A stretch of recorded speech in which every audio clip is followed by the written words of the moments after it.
Today's Sunshine Note is titled, Logan's Weekly Appointment.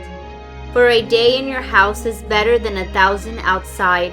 I would rather be the one who opens the door of the house of my God than to live in the tents of the sinful. Psalms 84 verse 10. Going to church every week is a major time commitment. How major? Well, if you go to church every week until you are 70 years old, you will have been at church the equivalent of every morning for 10 years straight. After Logan and his family became Christians and were baptized when he was 12, he didn't want to miss a single week at church. Even when his parents couldn't go, Logan would somehow find a ride. It was too far to walk, so he would call different church members until he found someone who was able to pick him up. What was his reason for going? To worship God and to serve. Even at age 12, Logan was actively involved in his church. He didn't go just to hang out with friends, to catch a good nap during the sermon, or to play on his phone. He went to give God and to others. So why do you go to church? Have you discovered the benefit from attending regularly? Are there good reasons to attend church? I think so.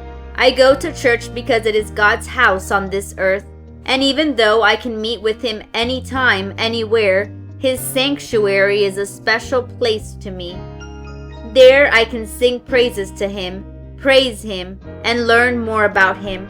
I also go to church because I want to be like Jesus, and He set the example by regularly going when He was here. And if God Himself went to church, then why shouldn't I? Another reason I go to church is to be with other Christians.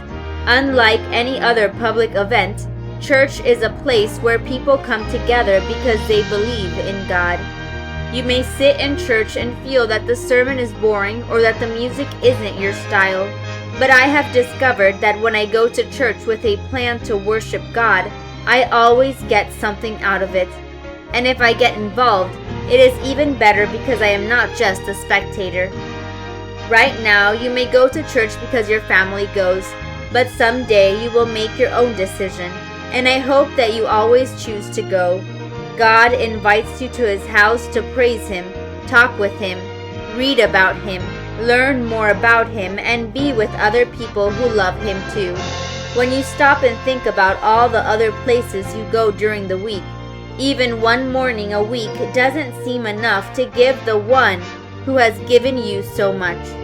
For a day in your house is better than 1,000 outside. I would rather be the one who opens the door of the house of my God than to live in the tents of the sinful. Psalms 84 verse 10. May God bless you today.